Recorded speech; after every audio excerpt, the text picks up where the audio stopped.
کہ ایک دیہاتی رسول اللہ صلی اللہ علیہ وسلم کی خدمت میں آیا اور کہنے لگا کہ میں تو ہلاک ہو گیا۔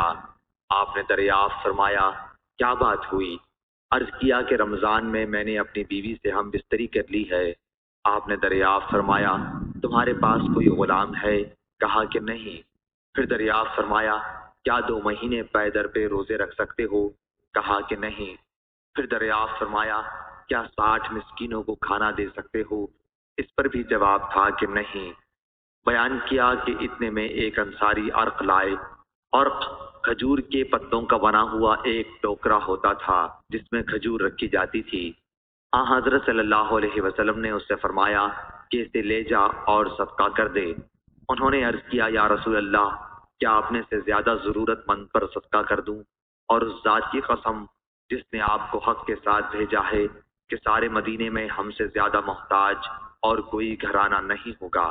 آپ نے فرمایا پھر جا اپنے ہی گھر والوں کو کھلا دے۔ صحیح بخاری حدیث نمبر 2600۔